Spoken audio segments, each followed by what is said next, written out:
squad from New China and Jack Brady in tow, the investigators head for Green Dragon Isle and the final showdown. Let's see how it goes. On Steady Rolling Man presents The Masks of Nyarlathotep.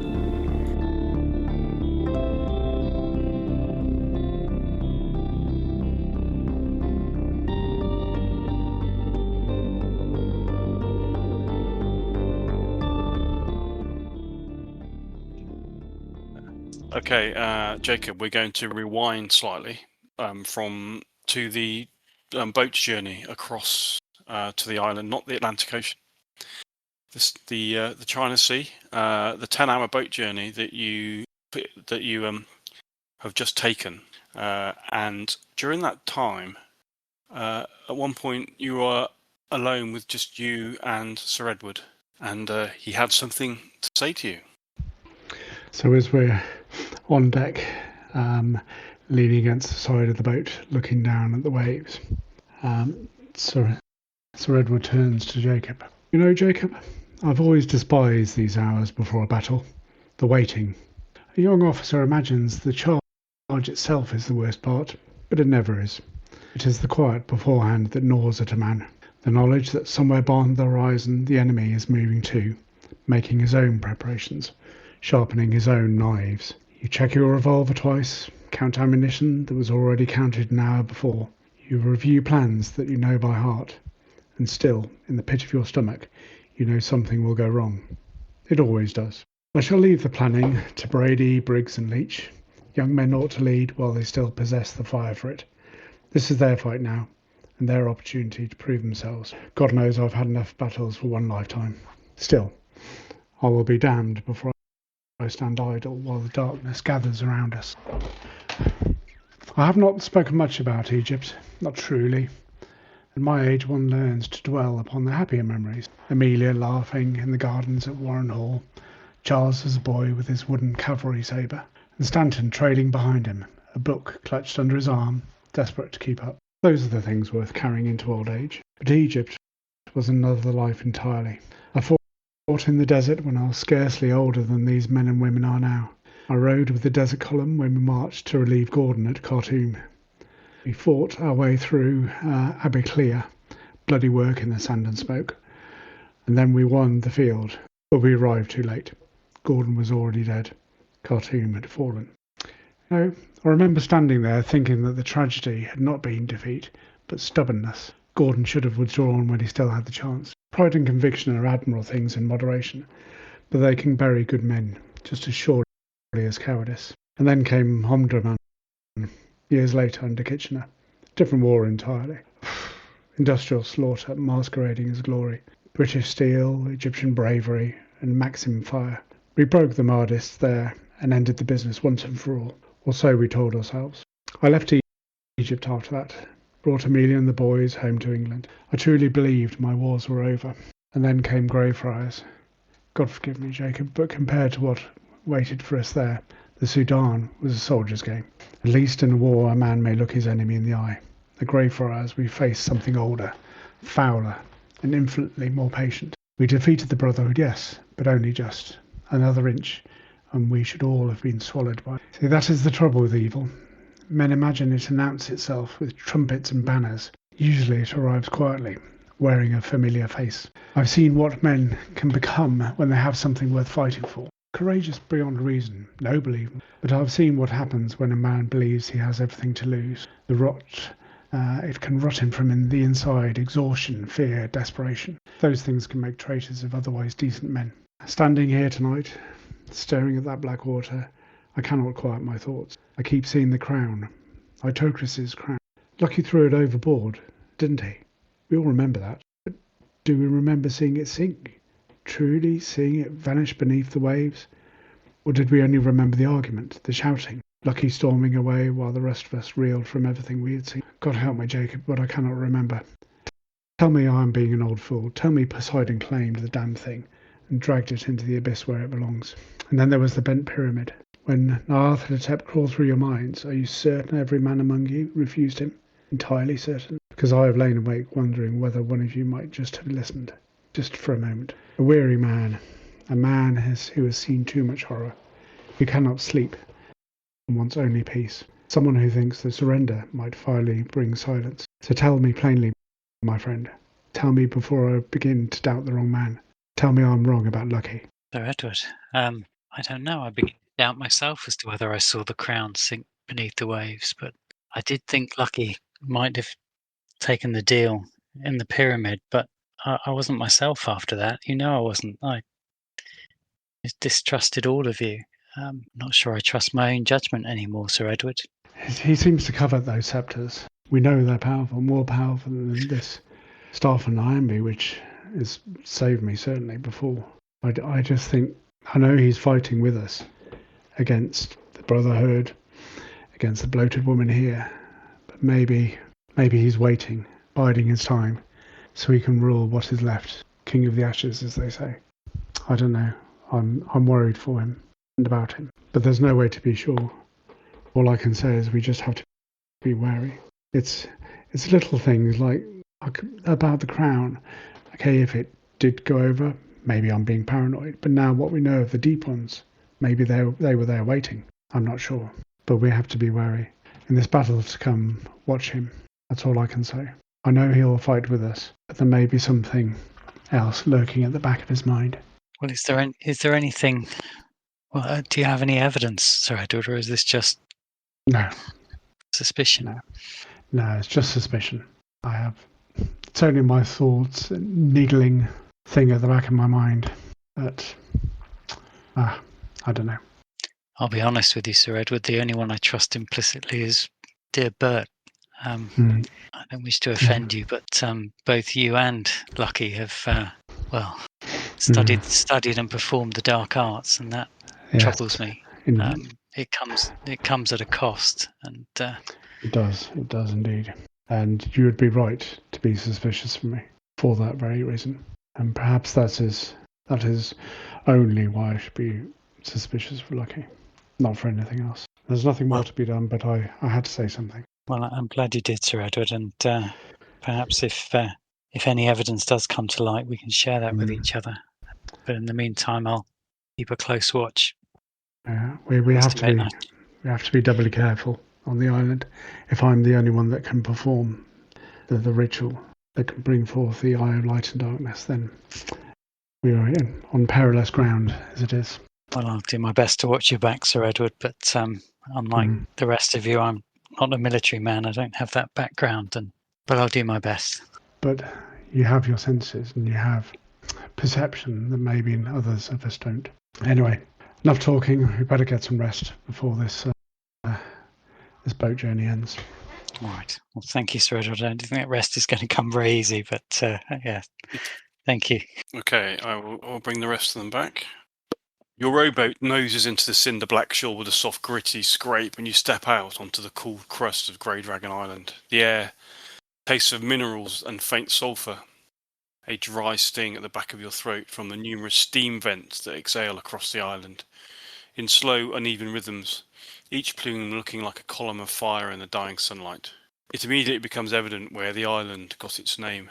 The beach is a wasteland of cinders and coarse volcanic sand, broken only by the occasional scuttle of sand crabs fleeing your approach. Their tiny tracks vanish almost instantly as the loose grains shift and settle. A few stunted palm trees lean at odd angles farther up the shore, their silhouettes twisted and skeletal, as if the island's heat has warped them over decades. Then your gaze lifts. The cinder cone dominates everything, 500 feet of jagged, ash-streaked stone, rising like the spine of some colossal creature buried beneath the island. Its upper rim catches the last sliver of sunlight, a dull red rust halo that makes the whole mass look ancient and almost alien. Okay, you pull the rowboat up onto the shore. You beach the rowboat just round the island from the two moored boats that you saw at the docks. So you're about just round a little small piece of headland, about a couple hundred yards from where the docks are. You begin to pull the boat onto the shore and kind of get your bearings. Standing. It's almost the sun is almost down now. So you can still see a reasonable distance, but it's quite dim, as you can imagine. Can I get everybody to make a spot hidden roll, please? You've got the two members of New China with you as well. They're pulling the boat up onto the shore, looking around. A regular success. Okay. So Edward got a hard success. Regular success for Jacob. Regular success for Albert. Okay, Sir Edward. Whilst the rest of your group are looking inland onto the island, for some reason your gaze is drawn back into the water. You notice a disturbance in the surf that doesn't match the rhythm of the tide. You squint in the fading light. Shapes are rising. About 20 yards out, just beyond the last trembling line of foam, 4 figures slip silently out of the sea. The dusk paints them in murky tones, greyish-green bodies, the colour of deep water and drowned flesh, with white bellies that flash faintly as they move. Their skin is shiny and slick, reflecting the last scraps of daylight like oil on stone. But the ridges along their backs are scaly, rough and ancient. Their forms only suggest a human, broad shoulders, long limbs, but everything about them is wrong. Their joints bend too easily, too fluidly, and their heads, wide-mouthed, lipless, unmistakably Piscine, prodigious bulging eyes stare blinking, glassy and hungry. At the sides of their thick necks, gills pulse and flutter, opening and closing with a soft, obscene rhythm. They hop through the shallows, an irregular jerking motion, sometimes upright on their hind legs, sometimes dropping to all fours. What are you going to do? We're on the beach. Sorry. Nobody else has seen anything yet. Only Sir Edward has seen these. The rest of you are looking inland. I'll click my fingers a couple of times and then whisper to the others, "Don't look."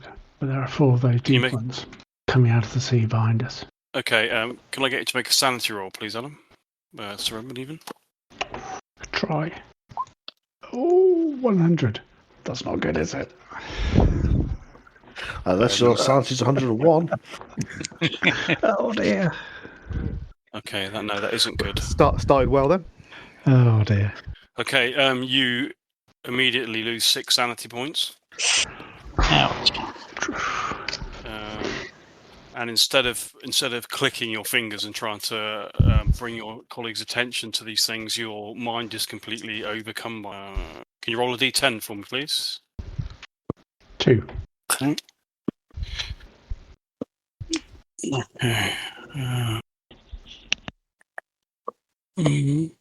Okay. The rest of you are suddenly aware of a splash, and you see Sir Edward has fallen backwards on the beach, almost as like his legs have just gone from underneath him, and he's fallen backwards into the water, and he's splashing around. And as you turn to regard Sir Edward, you then can't fail to see these 4 terrible creatures that are coming, bearing down on you out of the water.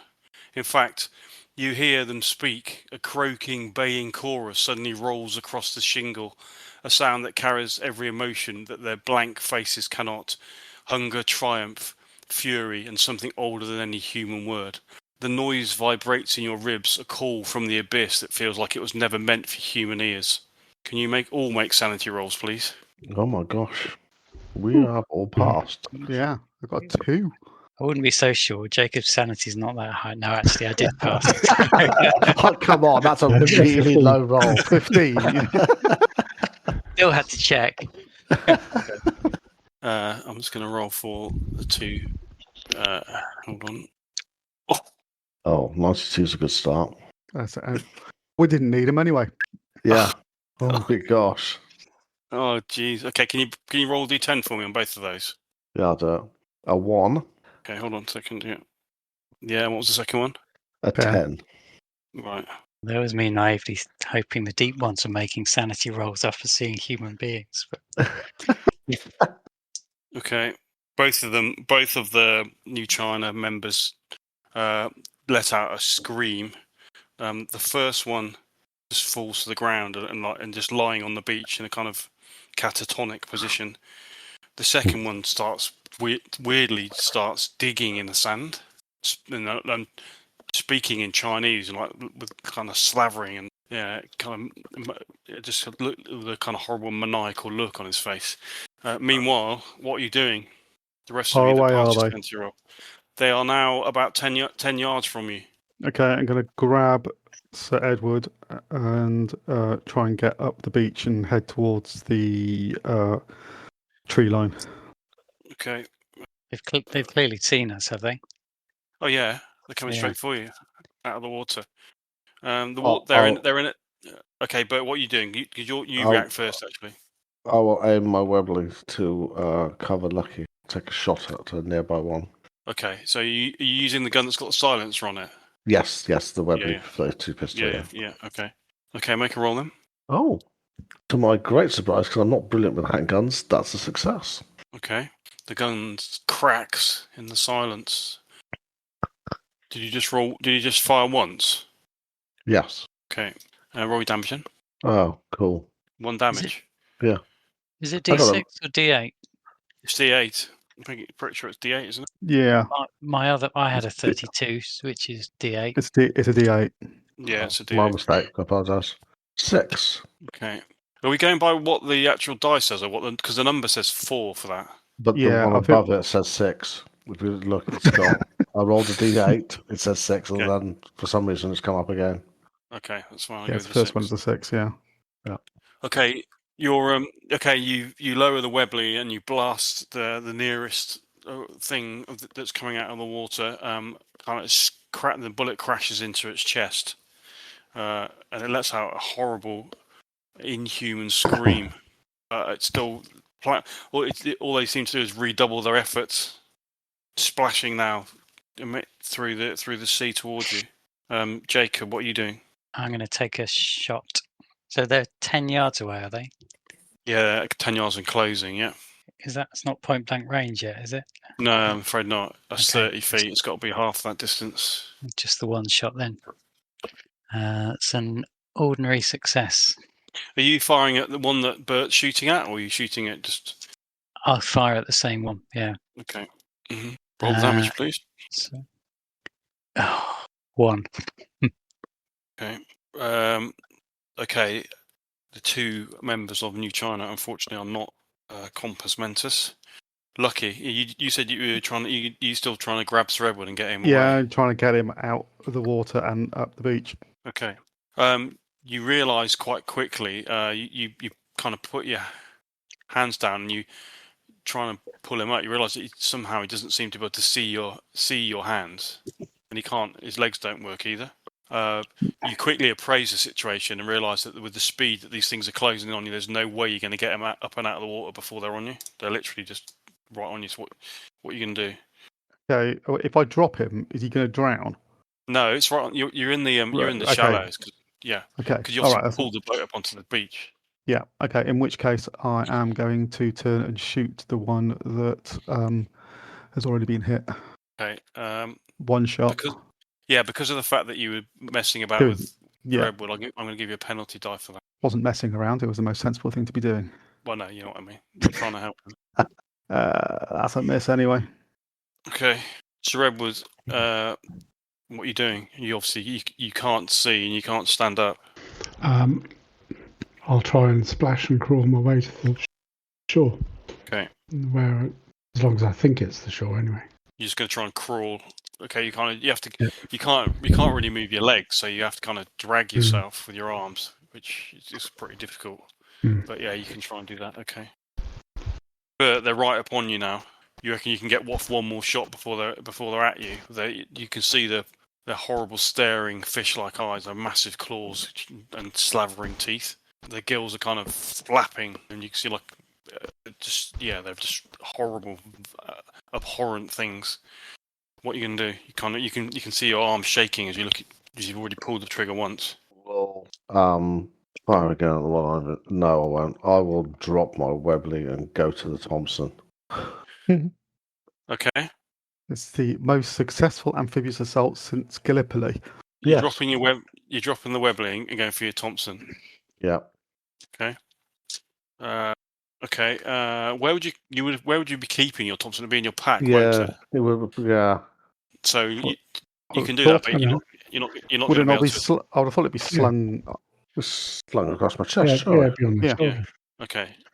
Yeah, it's still a little bit. It's still to actually drop your gun and then get that one off and then fire it. It's going to be a lot slower than just pulling the trigger. Yeah. of the Perhaps wobbly. it's So okay. In that case, it's probably more sensible just to stick with what I've got because I can still do multiple shots with the. yeah, you can still fire 3 times. Yeah. You obviously just get a penalty die for doing it. But then at point blank. You will be at point blank now, so that will be negated. That's a good point. Yes, actually, yeah. The sensible thing is I'll just fire 3 times with the weapon. The first one is a miss. The second one is a impale. Okay, well that's pretty good. And I think actually the third one is a miss. Right. Okay. So I'm assuming that the second one that impaled. I'm presuming you were firing at the same one that you've already shot at. Yes. Yeah. Okay. So the damage is maximum damage plus a die roll. Yeah. So that is 12. Okay. Caught in 2 minds about what to do. You decide to continue with the Webley, and your second shot hits the horrible deep one directly between the eyes, and its skull explodes. It collapses into the waves. Okay. Yep. Do you want to move at all, or are you gonna? We got back to the tree line. You're still at the moment. You're still standing on the edge of the in the sea. So yeah, if you want to I towards the tree line. Run back to the tree line and take some shelter, take cover. Okay. Okay, you turn and you start to run. Bear with me a sec. Okay. You can't actually get to the tree line, but you just basically turn and just start running up the beach then, yeah? Yep. Okay. Jacob, what are you doing? I'm going to lose 3 shots at whichever one's closest. Okay. The first one is hard success. Should I roll the others? Or? Yeah, you might as well roll them. Second one is a miss.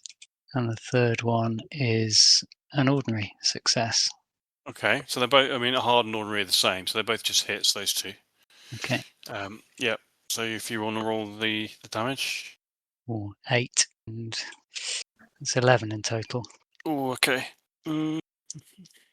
Okay, that one pitches forward after being hit with the second bullet. It pitches forward into the water, not far from where Sir Edward is trying to drag himself out. It's not dead, but it's kind of struggling with blood pouring from those 2 wounds. It collapses with its face down in the sand. Lucky. So there's 1 dead, 1 incapacitated, and 2 others. 2, yeah, yep. All right, I'll. Can I get 3 shots off and run? You can. Yeah. Okay, I will do that then. Okay. First shot, hit. Second shot, miss. Third shot, hit. Is that 2 hits? 2 hits, yeah. Okay. So that is 11 damage. Okay, all on the same one, yeah? Yeah. Okay, that one, the bullet smacks into its chest and then into kind of its gills area. Again, horrible kind of black ichor, which you assume is blood, sprays everywhere. Lets out a terrible gurgling sound, but it doesn't collapse. So you just turn tail and run up the beach. Yeah. Yep. Can you make a dexterity roll for me, please? Extreme success. Okay. You've good. after firing, after loosing your shots, you turn and you drag yourself out of the water and up the soft sand of the beach, and then up onto the beach itself with amazing speed and deftness of foot. What about Jacob? Can you make a dex roll? Did you turn to run as well? Didn't you? You didn't ask, but I'm going to back off rather than run. Okay. But yeah, that is a success. Okay. And what about Lucky? Yeah, success. Right. Okay. Right. All of you managed to extract yourself from the beach area. You said you were just backing off, Jacob, rather than running. Yeah. Yeah. Well, where's Sir Edward in amongst all this? Treble's still in the water. That's my concern. I don't want to move too far away. Okay. Right. The one. Pardon? Is he able to act yet? Yeah, it's your turn now. You're still kind of dragging yourself out of the sea. So I presume you're going to still try and do that, are you? Am I able to cast a spell and do that at the same time? Let's have a look. No, you can't do that. In fact, whether you can cast a spell at all in your current state is probably open to question. I'm just having a look now. You certainly can't do both, but you can attempt to cast if you want to try an incantation, then you can. That's all I'm saying. Okay. Yes, I'll do that. Okay. I will try to use the star to use the Spear of Pale Judgment against the one that's... I can't see anything, can I? You can't see them, no. Yeah, okay. Yeah, so I'll use the star to cast the shielding spell. Okay. The Aegis of the Outer Conjunction. Mm-hmm. Bear with me a sec. In fact, can I change my mind and cast another one? Is it too late? No, it's too late. You've already said Taking it. my fingers off the piece. So. That's exactly that. Yeah. Okay. Right. Only Jacob can really see this, but you notice because you're like still facing, and he's right at your feet. But all of a sudden, Sir Edward seems to be weirdly distorted in the water. You kind of notice there's almost like a shimmering distortion that's surrounding him, which is quite strange. Okay, Bert, you're up on the right. The creatures are now surround. Well, there's two of them left. One of them makes it straight for you, Jacob, and the other one runs past Bert, who's runs past Sir Edward floundering in the water and up the beach. They are moving with surprising speed through the water and the beach side. Okay, what do you want to do? There's one closing on you. You realise it's gonna catch you, so you can still get off a shot before it reaches you. Is it point blank? It will be point blank, yeah. It will Yeah, be point then blank. I'll shoot 3 times. Okay. I think you can, Dave. Isn't it a Sorry? revolver? It's Isn't not it a revolver, no. Hey? No, it's not. It's not a revolver. It's an automatic. It's a magazine fed. Oh, is it? it I've not? got them down. I got the Webley's down as being a revolver, not an automatic. My bad. No, I don't know. I think they might. I think I'm just going to check now. I think it is a revolver, isn't it? In the players, revolver is 6 mag and automatic's 8 for a 32. But I don't know what a Webley is. So sorry. I thought it was a Webley 32 self-loading pistol with the Parker Maxim silencer. Okay, well let's go with that because that sounds right. It's almost like you've researched that. Yeah, I did research that. Yes, which means it has 8 shots in it. So by my count, perfect. Okay, I'm amending accordingly. You sound like you know what you're talking about. Yeah, absolutely. That was my take. That was a critical success on his fast talk. Yeah, get a tick on fast talk for that. No, Mike. However convincing you were, if you were going to tell me it was 6, I was still going to argue back. But I even know the military code number for it. It's M1908. So moving on. So the first one is a hit. Unfortunately, you don't get a bonus die for any of that information. But you do get the shots, which is a bonus. Yeah. Okay. Okay. I've got 1 hit.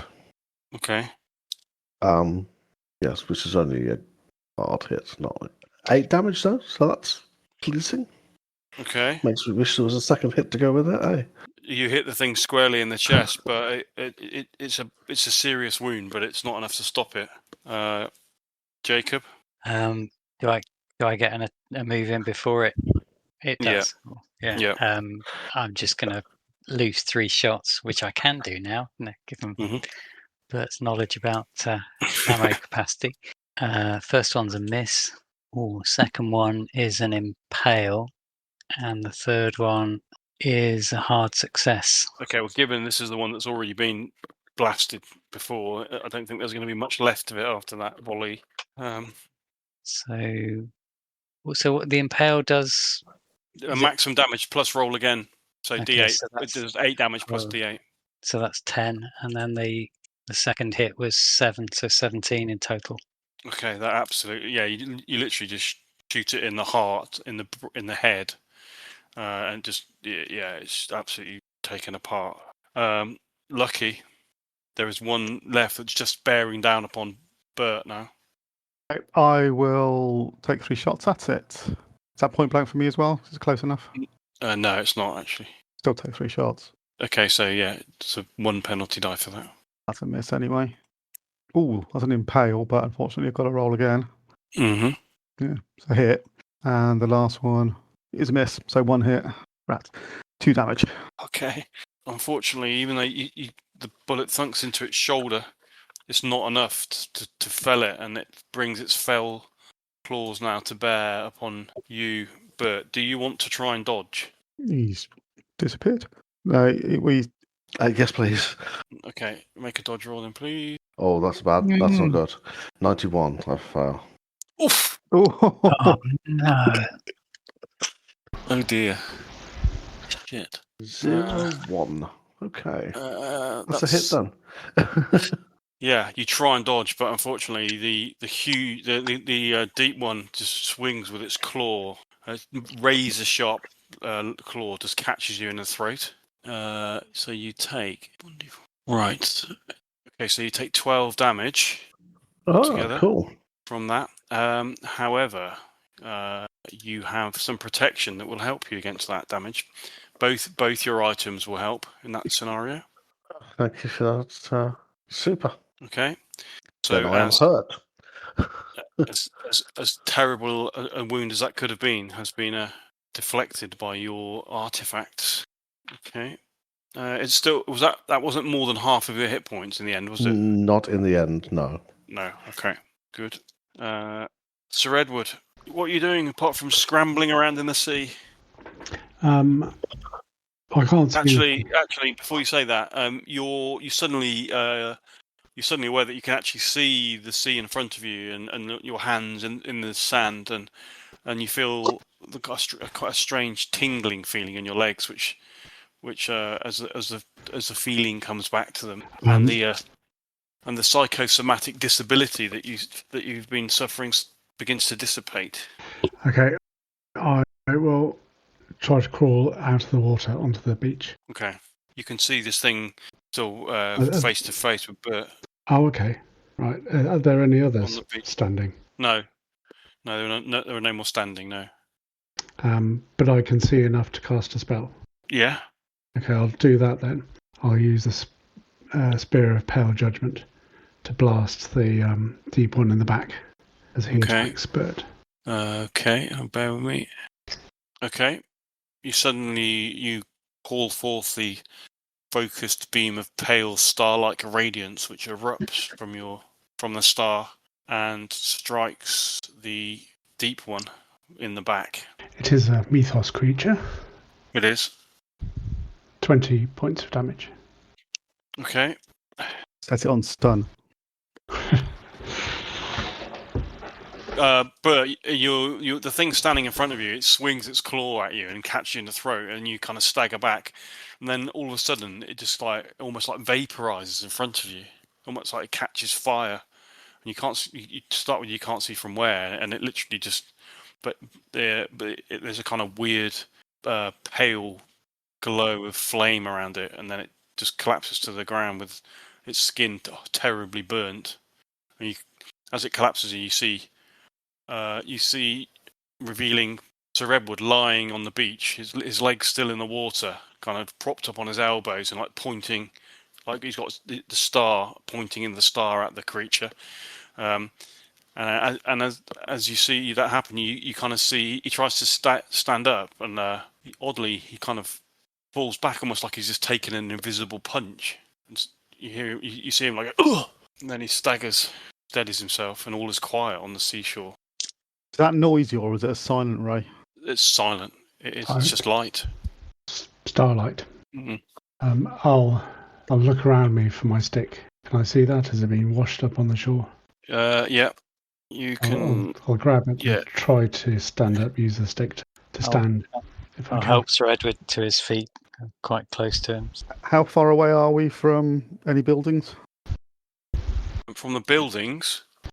Well, anywhere where there would be population. I think we're a couple of hundred yards from the docks, aren't we? Yeah, so the 200 yards from the dock, the only village that you're aware of is about half a mile away. All right. From here. So hopefully this would have gone unnoticed. There's one that's still alive, isn't he? He's incapacitated, but he's. Well, you're going to go. You can see it lying face down in the water. Straight after Okay. that, I'll shoot it in the head. Yeah, I was With the gonna last say. round with the last round that's in my Webley. Okay. I'll reload my Webley. I only had one left. Yeah, I'm going to Yeah, reload mine as well. I only had one left, and I'm about to use it.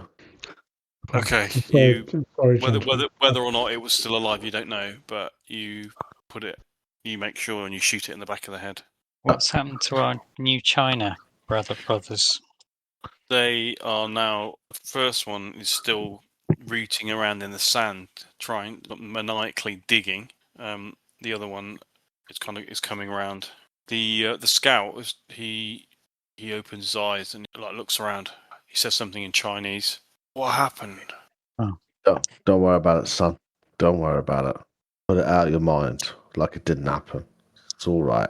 They're dead. There's nothing to worry about anymore. But I think your friend's coping as well as you. He looks across at him and he's. I don't remember. And last thing I remember, we pulled the boat up on the beach, and then I can't remember anything after that. Don't worry, we'll talk about it later. We've got to get moving. Yeah, we were attacked. We need to get to a place of safety before we're attacked again. Right, I need to drag the boat up to the tree line and hide it. And the bodies. Hide the bodies somewhere. I need to do something about my bloody wound.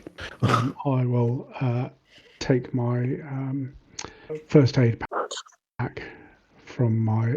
I'll get our Chinese colleagues to help me drag the boat up and conceal it. Okay. The one. The one that's not absolutely bonkers. The other one, or just leave him be until he. Yeah. For the time being. He's just kind of sat, still digging in the sand. I'll help with the boat. Okay. You're going to help drag the boat up to the. You want to drag it up to the edge of the trees? Did you say? Yeah, Jacob, drag the creatures out of the water so they don't drift away, and then we can hide those later. Okay. So Li Shuming, the scout, he's the one. He helps you as well if you need to, and it's Ken Wei Lun, the large, muscled gentleman that seems to be overly enamoured with sand currently. Okay. Okay. Sir Edward, did you say you were tending to Bert's wounds? Yes. Yep. Okay. I'll try to fix them up as best I can. Make a first aid roll, please. I'll try and look after myself. Okay. Yeah. Just say it's a success, but it wasn't. Okay. Unfortunately, the wound, even though you were warded by your items, was still a terrible one and difficult to. That's bad. Yeah. Yeah. I'm sorry, Bert. I tried to warn everyone, but the words wouldn't come out of my mouth. My legs went from under me. Don't blame yourself, Sir Edward. We're on the beach. We're all right. You still feel pretty shaken, Sir Edward, at this stage. Don't quite feel right. I'll clutch the star to my chest underneath my shirt and Get to the trees, Sir Edward. Yeah. Okay, I think I'm at the trees with Bert on. Yeah. Okay. Are you gonna? Ken Wei Lun seems to be kind of coming out of his weird fixated state, but he still seems a little bit confused. So you have to kind of help him cross the beach towards the line of the trees. I'll guide him up. Okay. We need to go and get those bodies and hide them as well. Drag them up into the tree line. Then brush down the sand so that there's no marks. Okay. You say you're gonna drag the bodies up? Yeah, but away from the rest of the group. Okay. Because they just need to be concealed. I'm just messaging you, Adam. So just bear with me a second. Okay. Right. Okay. You have managed to get yourself to the tree line, and lucky you have managed to drag the bodies. You're dragging them up the beach, and concealing them a distance away from where the boat is. Presumably, there's a fair bit of vegetation at the top it's going of the beach. Cover them up. Oh yeah. There's plenty of stuff to cover them. Yeah. Okay. The whole incident has taken a reasonable amount of time. It's pretty well. It's coming towards darkness now. The sun has gone down, and the light is beginning to fade quite quickly. Was there much in the way of noise when the creatures made a noise themselves, or were they fed Well, upon? it wasn't the sort of noise that you expect would carry too far. It wasn't like, it wasn't. It was just oddly, it just sounded kind of like a cross between, but almost like an amphibious kind of a croaking noise. But yeah, and with the silencer as well, and the fact that the nearest village, you don't think it would have been overly noisy. You hope it was. Are we going to try and bypass the village to get to the path? Or, Yes. the path runs from the village, doesn't it? Yeah, I think we want to bypass the village by going through the jungle, then join the path afterwards, being careful to not be observed, and then we need to try and sneak our way up to the volcano. We don't want to engage with anybody if we can possibly avoid it before we get to the point where they're conducting the ritual. Weird. As it's getting dark now, I'll put my face blackening on and offer it to the others so that we're well. I shall do this. I shall do the same. You get blacken your face. Okay. Yeah. I'm going to unload my spare equipment and conceal that a little distance away from the boat. Okay. And take my combat gear out. So have you got 2 bags then? I have got carry equipment, and then I've got backup equipment, which I'm leaving near the boat. Right. Okay. Which we will see noted under my base camp / boat cache details. Yeah. Well, that's what I was checking for. But the your main pack is like ridiculously massive anyway, isn't it? Yes, it is. It's very heavy, but yeah, I calculated it. Yeah. It's heavy. It's heavy, but it's carryable. Oh yeah, it's carryable, but it's compared to what everybody else is carrying. Yes, because I'm carrying demolitions gear. It's going. Hopefully, it'll be lighter when we leave. Yeah. Okay. Right. So you've buried the bodies of the deep ones. You have and you've hidden the boat, and you're leaving your pack next to that. Yeah, my gear. Yeah, a little way Yeah. away. Yeah. Well, if other people are traveling light, they can maybe help carry some of the other equipment. Actually, don't worry about it. I'll just carry it. It's fine. Okay. Can I get you all to make plot rolls, please? You said it was around dusk, didn't you? Yeah. Well, it's now gone past dusk, so yeah, it's going on towards actual full nightfall. Okay, hard success. Fail from Jacob. Okay. Hard success for Bart. No. So fail from Sir Edward. Who said no? Yeah, that would make. Yeah. Well, Okay. Yeah. Hard success. Okay. Bert and Lucky, as you are doing what you're doing, sorting out bits and pieces, getting to the tree line, etc. You can see up on the away from the beach. You can see where the village potentially is, because you can see the path that leads from under the trees up the side of the volcano up to the near the top of the caldera. You can see some movement up there, even in the fading light. With your very keen eyes, your very keen naked eyes, you can just see some movement slowly on the path. Get my binoculars out and see if I can see it in more detail. Okay. Get my rifle out and look down the scope to see if I can see it in more detail. Okay. I'll attach my binoculars to my rifle scope. Some sort of magnify off. It's a magnify off. This is how sniping should work. You have a spotter who's going to tell me. That is true. Yeah. Right, through your whatever your choice of magnification is, you see 3 figures walking up the path in voluminous yellow and black hooded robes, heading from where you think the village is, up the side of the volcano towards where you can now just about make out with your binoculars 2 small pinpoints of light right near the top of the path on the side of the volcano.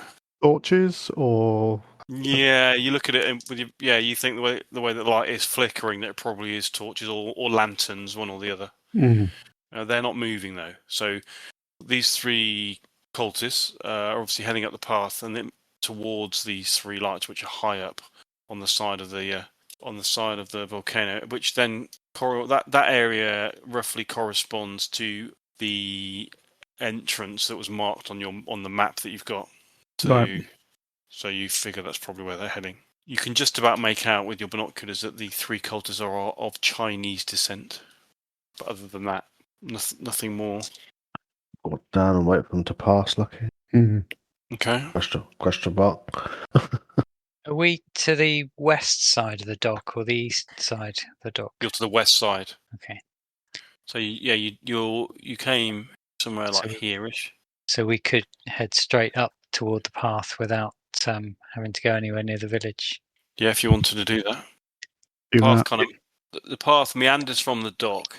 Actually, no, the path meanders from the dock, and then when it gets to here, it heads towards into the trees, towards the village. So, if you wanted to go, if you didn't want to go to the village, you'd have to climb. This is quite steep. This part here, where it says that bit there, is quite steep. It hasn't got a path.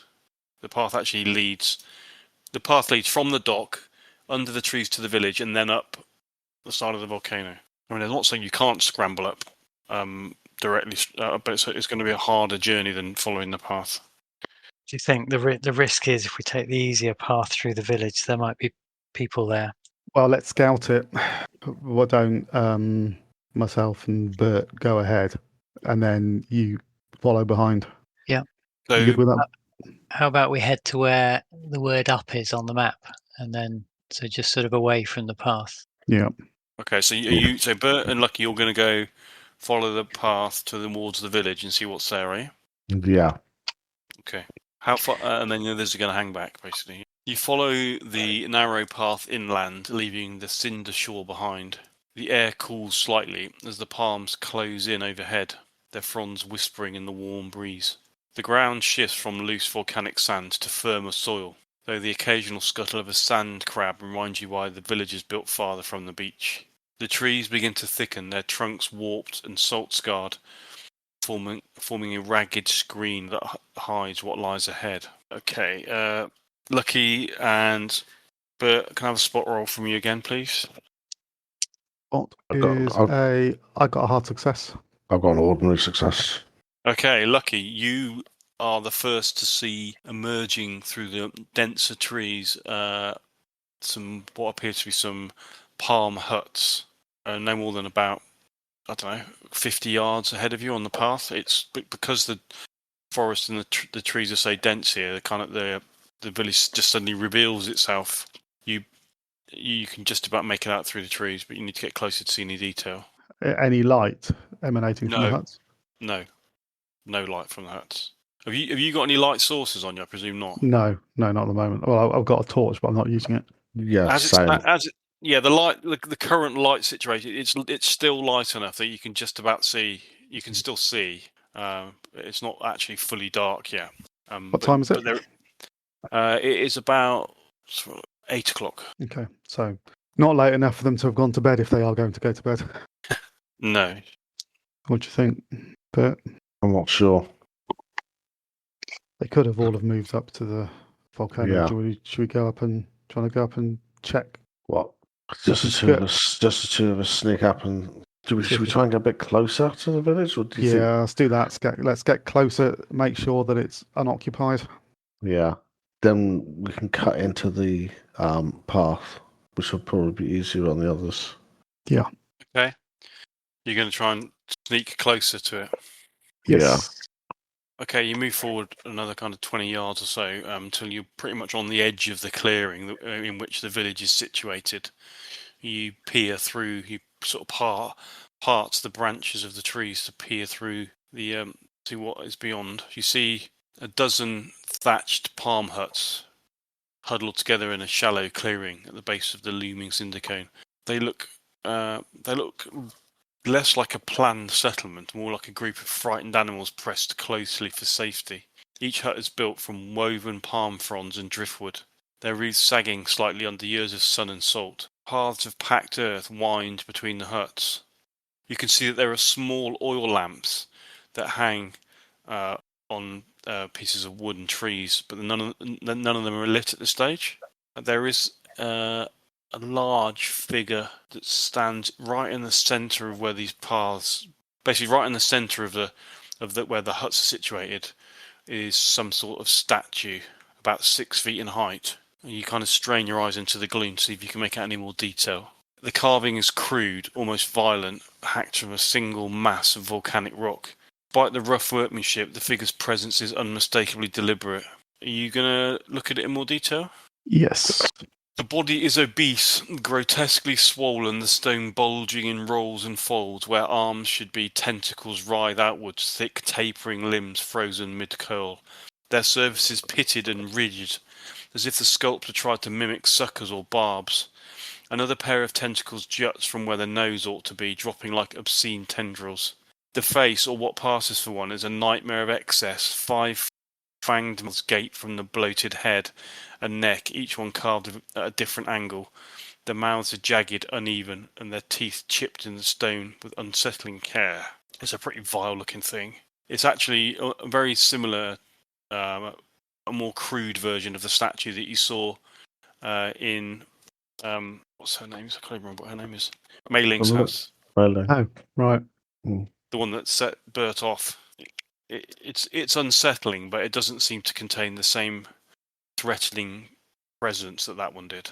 Well, it's extremely unsettling to me. I'm backing off. Okay. I avert my gaze from it and move on. It's a very good point, actually.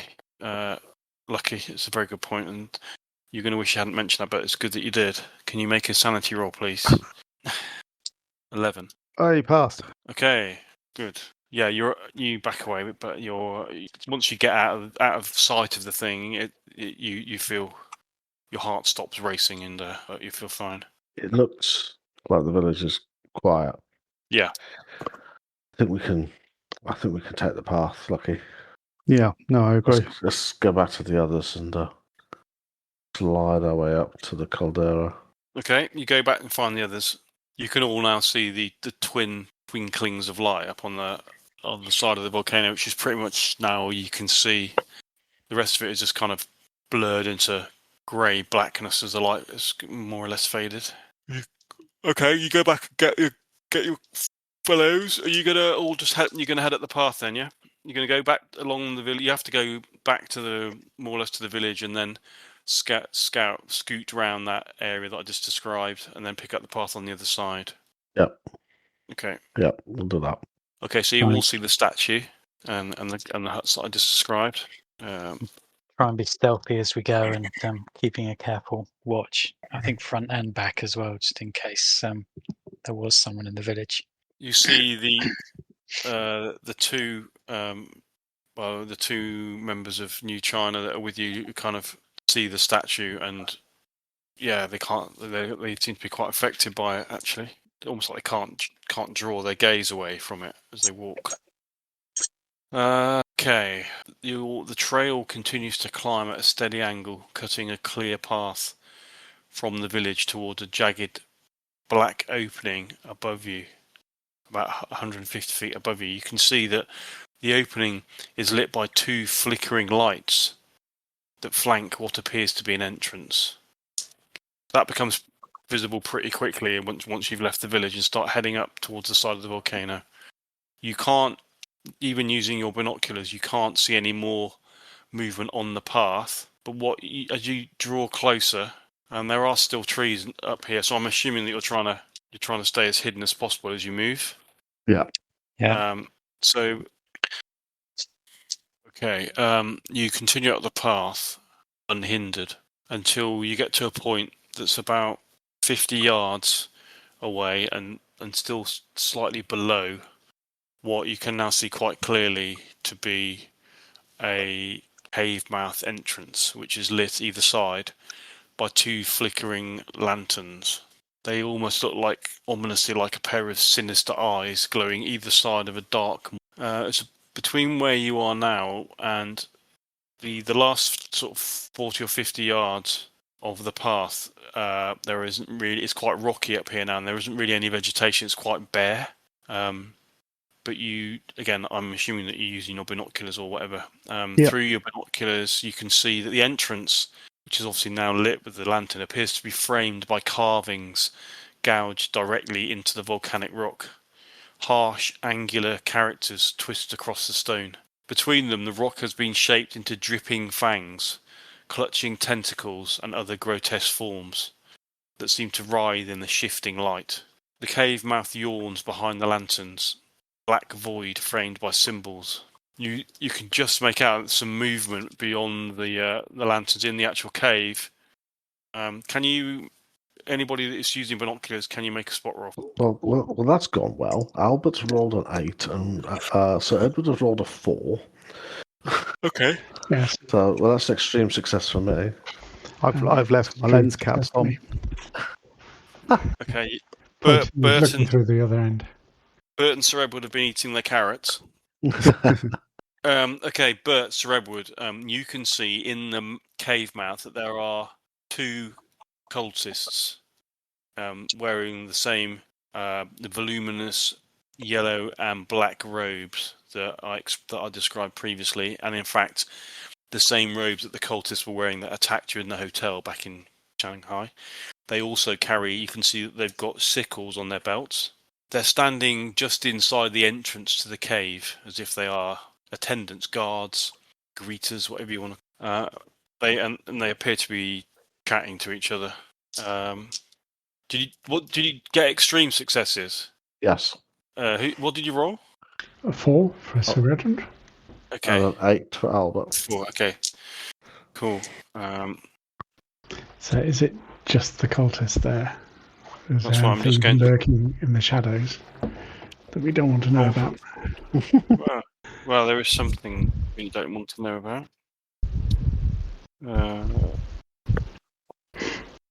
Right. So your eyes are so keen, obviously aided by your binoculars or whatever it is you're using. But not only are you able to discern the number of cultists, but you're also enabled to see and they both turn at one point and face directly out of the cave, and you notice that both of them are like stoop-shouldered. Their eyes are bulging. They have flat noses, and they carry themselves in the same kind of awkward gait that you saw the beings on the ship back in Shanghai on the Dark Mistress. You can even see the little kind of folds in the side of their necks as well. Their vestigial gills. Hybrids, exactly that. Which is great that you've noticed that, but unfortunately, you need to make a sanity roll. Oh dear. When you roll, oh gosh, that's a high number, Sir Edward. No. When you roll the same number as your sanity is that a fail or a success? Success, wasn't it? That's a success. You have to roll your sanity or lower, yeah. Okay. Yeah. Then I have snuck a success in. Okay. Unfortunately, Sir Edward really should have gone with the maximum ignorance is bliss. It's okay actually, Sir Edward, because I just realised that you lost maximum sanity. You lost maximum sanity from seeing a deep one. So this is the hybrid of a deep one. So once you've lost that full amount, you can't lose any more. So you're okay with that. Excellent. Okay. So yeah. We've seen hybrids before, though. We saw them on the ship. You have, yeah, but you have to lose once you've lost the maximum amount of sanity that you can lose from one creature, i.e., if it's like 1d6, once you've lost 6 points, then you don't have to lose sanity anymore. Aha. Okay. Because you don't keep getting penalised for seeing the same thing over and over again. And effectively, a deep one hybrid is actually just a watered down version of a deep one. So Watered down. hey. Sorry. Sorry about that. Anyway, the long and the short of it is, you can see the hybrid cultists in the cave. That's it. So I'll whisper that information to the others. Bert, Lucky, what is the plan? Are we going to take out the cultists and storm the cave, hide in there, ambush? My guess is that everyone's already in there. Yeah, that's what I was thinking. We need to get to the location for casting the warding. In fact, we want them all to leave, don't we? Or have I misunderstood it? We have to clean the island of any foul beings. We need to kill Penhu and we need to kill Ho Fang. But I Yes. think we need to kill these two guards as well. Well, to get in, yes, we do. We need to do that. We need to sneak up and ambush them, ideally, don't we? Well, we can shoot them from range. We've got silence rifles. That particular remark greeted by it's so silent. Everybody's silent. They're not silenced. Actually, they're scoped. Yes, they're not silenced. Yeah, I was about to say that. They're not silenced. It's just the pistols that are silenced. You said there was less vegetation up here. Is it going to be easy to get up there and get close to them without being seen? No. I mean, there are places to hide, like there are boulders and there's some. Yeah, but it's not going to be easy. It's quite bare up here. I wonder what their eyesight's like. I'm quite stealthy. Yeah, that's it. Well, you're in the dark. They're next to a light source, so in your favour. I think that myself and Bert should sneak up and take them out. Yeah. And Lee Humin as well. He must be. Yeah. Must have the skills you need. Yeah, he nods. Okay. Has he got a silenced weapon? Has he got a silenced pistol? Yeah, he's got a silenced weapon, yeah. Right, okay. Let's do that. Yep. Let's make it happen. So the plan is what you're going to do. So how close do you want to get to the cave mouth before you do anything? Oh, ideally, we want to get to point blank range, but they'd probably spot us by then, wouldn't they? I think we sneak to as close as we feel comfortable and then make a decision. Where you are at the moment, which is it's about 45 yards away. That's really the last cover that you've got. After that, you're just kind of moving slowly and hoping that the darkness keeps you hidden. That works. In that case, so we want to get to close range rather than point blank then, or get to close range, make a decision. Get to close range. Fire. Move fast. Have you got a knife? Have you got a knife? Yes, I do. Knife in your second hand. Yeah. Sprint in. Knife. Have you how close is close range for your weapon? Have you checked? I had that. Where was it? Just 20 yards. 20 yards is base range. Okay, that's cool. Yeah, so that you need to. No, sorry. It's 15 yards. That's wrong. It's wrong info. Yes, 15 yards. 15. Okay, so you need to cover about 2/3 of the distance in between where you are and the cave. Yeah. Yeah. Okay. Right. So the plan is, just so I'm clear with this, you're going to sneak You're going to sneak to within 15 yards, and then you're then going to make a decision, or are you just going to? We're going to shoot. Then we're going to shoot and then charge them. Okay. But if they see us before that point, we're going to shoot anyway. Okay. Yeah. Mm-hmm. Okie doke. Right, you're going to, and there's all three of you going. You said, didn't you? Yep. Okay. I'll drop my pack. You hold on to that, Sir Edward. Right. We'll stay back. Yeah. Okay. Let me just check that. And I'll turn to Chenwade on. Once they start running, we run too. He nods. Right.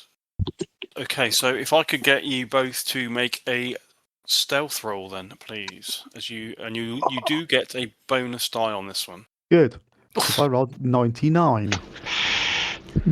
Cool. Yay! 19's a bit better. Yeah. Yeah. Well done. I got a success. Okay. Hold on. You rolled a 9, didn't you, Bert? That's my bonus die. Oh. Yeah. Okay. My bonus die wasn't much help. So all three of you got a success. Excellent. I ended up with a hard success at the end. You got a hard success. Yeah. Okay. What did you get, Bert?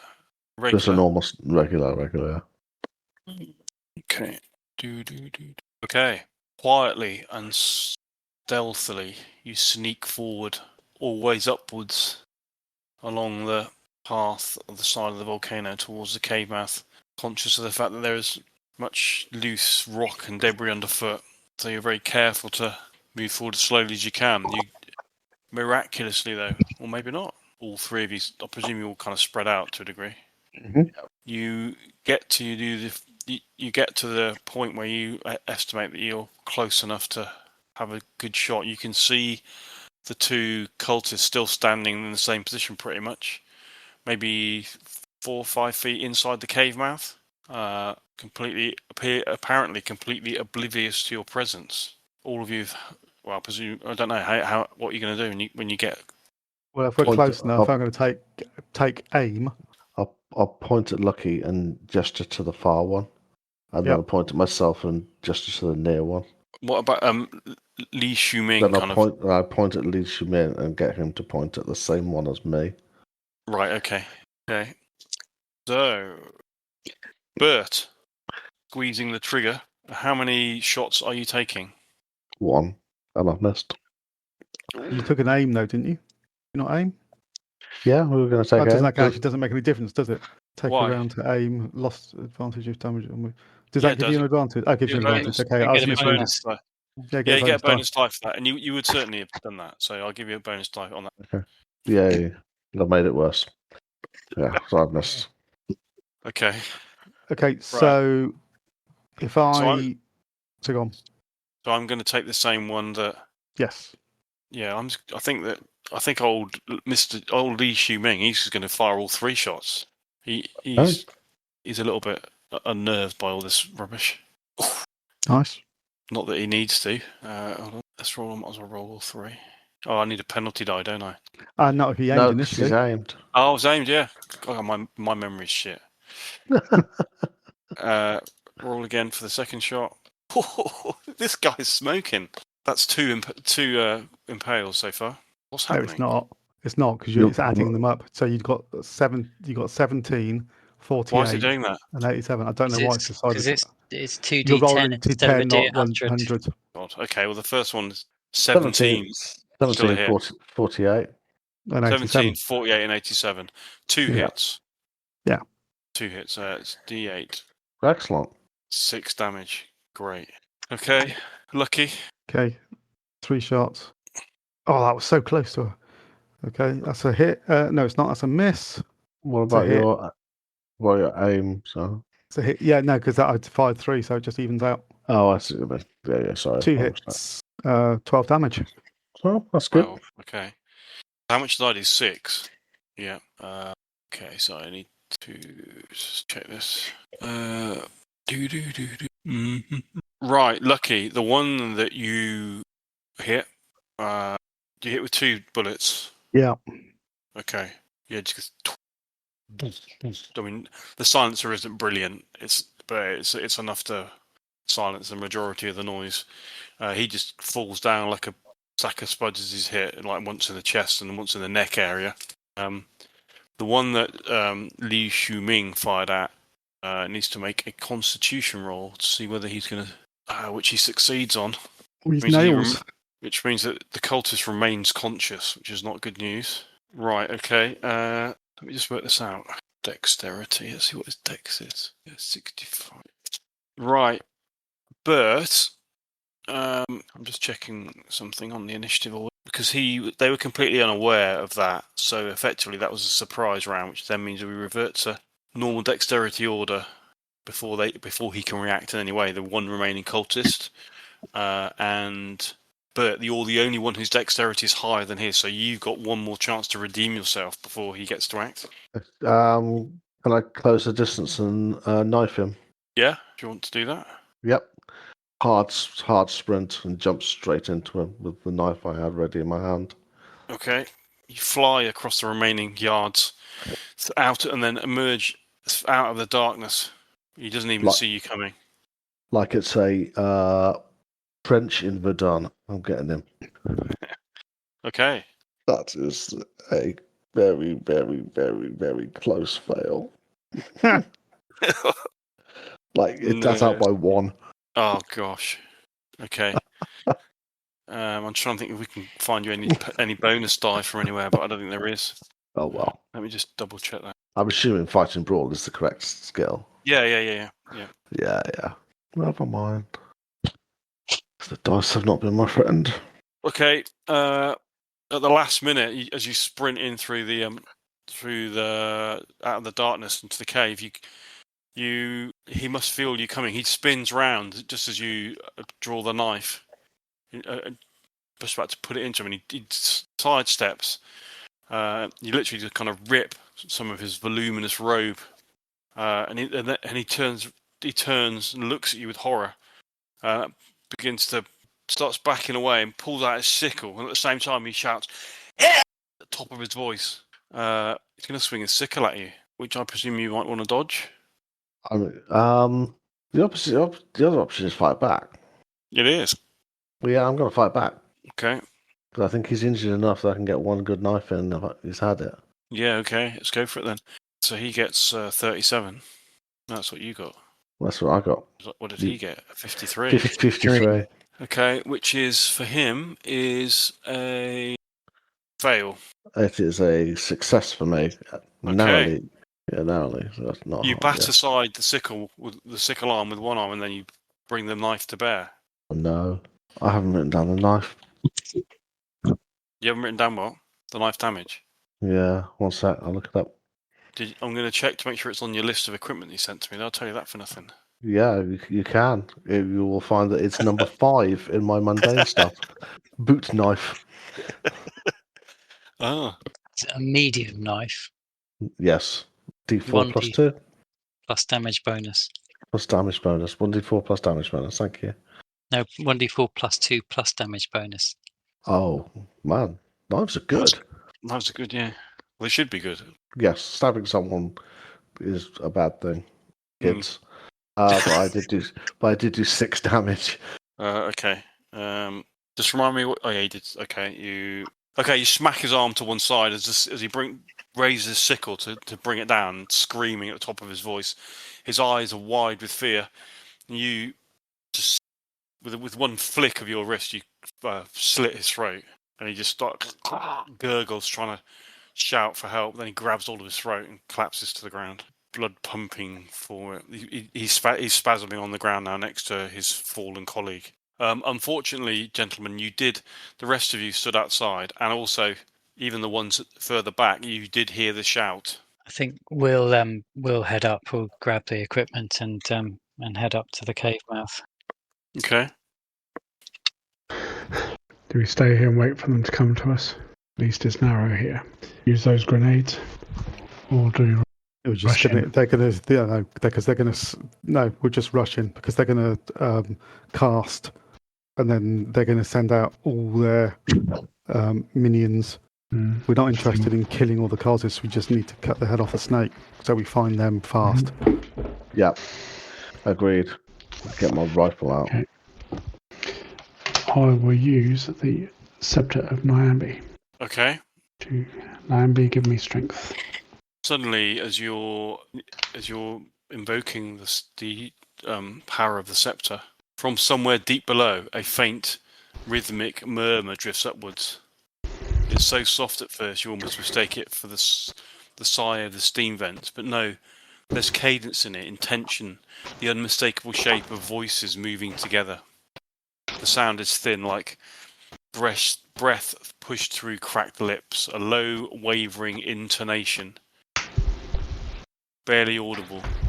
We need to run. We've seen no sign of the other team coming up this steep path. No. I'll look back. I'll go and run back, grab my pack. We brought it up to you. Push it up. Take the pack, and then Thompson, and let's get in there. You're getting your Thompson out, are you? Yep. Okay. It was You're just running Bert and down. Lucky with the Thompsons, wasn't it? Oh no, it's 4. No, everybody's got We've all Thompsons. got them. Yeah. It's Thompson's all around, Tom. Yeah. Hopefully, Lucky can explain to you how I can't remember how the bursts work, but I'll have to have another look. Yeah. Lucky, you must be all over that. I am all over that. Wilk knows. Too soon. Oh, that was bad. You got to keep that in as well, probably. At least when you failed to kill the guard, I didn't say fool of a talk. The booming came up from below. Right, let's head in. Okay, you're heading down. You begin to descend the staircase. Okay. The staircase is only wide enough for 2 people at this stage to go down together. So who's going at the front? Lucky and Bert. Okay. Can you make listen rolls for me, please? All of us. Yeah, everybody. Yep. Ordinary success for Jacob. Fail. Okay. Extreme success for Bert. Extreme success. Yes, I Okay. can't shoot or stab, but apparently I can listen. Well, which is good because you needed an extreme success. Okay, even above the kind of the cultist chanting that's coming from the depths, and also your own feet, the sound of your own boots running down the staircase. Suddenly, you can hear sound of feet running up from below. The crouch down and aim the Thompson and gesture to Lucky. I'll do the same. Footsteps. The little Okay. footsteps symbol. Little footstep symbol. Get ready. Suddenly, from round the corner of the stone stairwell, no more than about 20 feet in front of you, you suddenly see two more yellow and black robed cultists come sprinting around the corner with their sickles raised above their heads, running up the stairs. Unleash a burst immediately. You need to decide how many bullets you're going to fire. How many? You know all this, don't you? So I'm not going to tell you. Ah, no. He doesn't. Can I tell you? Know. The keeper said you were going to explain it. Okay. Okay. So you could fire a volley. You've got, I think the magazine's 30. Determine how many bullets you can fire. So probably 7, the easiest. And then you regular to hit for the volley. If you do a normal hit, actually you should probably do 6. You half the number of bullets fired hit the target. If it is extreme success, all bullets hit. I mean, if it's a 30-round magazine, surely 10 makes sense. Just for you declare the number of rounds fired. Then it's divided into volleys of your submachine gun skill divided by 10. So what's your submachine gun skill? Yeah, that's the reason why I did 7 because I can fire. I've got 70% on my. Yeah. So whatever your rifle skill is, divide that by 10, and that's the number you can fire. Oh, okay. That's cool. Okay. I'm firing 8. 8, better than me then. So if you hit, that's 4. 4 hit, unless I get much better hits, as you just explained. Yeah. Okay, so I'm firing 8. I'm going to have to make a note of this. You're firing one volley of 8 bullets, yeah? Yes. Yeah. Okay. Yeah. And presumably, if you miss, you miss. Yeah. However many bullets you fire. Yeah. Okay. Oh, hello. That's a hard success. No, that's the same as a regular. That's the same as regular, yeah. That's really frustratingly close to extreme, by the way. I don't think it's going to matter that much. You've just done. Just hit them with 4d10. 4d10 plus 8. Well, 4d10 plus 8. That's going to be a large number, isn't it? It's going to be 28. Okay, you fire that at just one of them, did you? Yes. Yeah. Okay. Yeah, as you can imagine, you completely just spread that cultist against the wall with that, like hit him with all those bullets. There's nothing left of him by the time you finished that volley. Lucky. Did you say there were 2? Is there 2 of them? Yeah. Okay. No, there's only one now. 1 and 2 halves. In fact, there's less than 1. There's like he's gone from 1 to minus numbers. That one. Yeah. Okay. I will fire a volley of 6. Okay. Oh no! I got a jam. Oh, that's terrible. 100. Is that a jam? 100. Yeah. It jams. Yeah. Well, actually, jam on it. It's a jam on 96. Oh, okay. Actually, jams, Click. does it? Yep. Fully jams. It's not a dud. It's a full jam. Yep. That's one of the worst things about machine guns, isn't it? Yep. Well, on the plus side, I don't lose any of the bullets. Well, on the minus side, it means that the crazed cultist that he is, springs forward with his sickle, closes the gap between you, and I'm going to try and bring his sickle to bear. Okay. Do you want to try and dodge? Hell yeah. Okay. Dodge away then. I didn't actually feel like dodging. 86. 99. Unfortunately. Okay, so seeing that your gun's jammed, he is eagerness to sprint to launch himself up the final few steps. He trips on the step and like sprawls. It's as much as he can do to stop himself from falling at your feet. But yeah, he's made a complete pig's ass of that, which means that he's now pretty much lying in front of you, but you still have a submachine gun in your hand. Does anybody else want to do anything? Is there any chance of having a shot from the sort of second row, as it were, or is it? Well, it's a bit. You can, but it's a bit risky because there are Nah. people in the way, and it's quite a narrow passageway. So. And it's a machine gun. Oh, I'm not even bothering with a Thompson. Okay. I've done the maths. That's why I was asking you whether a miss was a miss. Yeah, but you can fire more than one volley. But each volley you get a penalty die for, though, if you've put for additional volleys. Yeah, I think Jacob just about knows which way round to point it, but that's about all he knows. So I'm going to stick with my pistols. But then I'm going to come back to you. I fire a volley of 6. Point blank range. That's correct. Oh, that is a hit. That's 3 hits then. That's 3 hits, yep. 18? Okay. Again, you make short work of the cultist at close range. Unfortunately, though, you are quite close to him, so you do get covered in quite a lot of blood as it spatters everywhere as the Thompson rips him to shreds. You now see these two hybrid monstrosities have basically just been ripped to pieces and are now splattered all over the stairwell.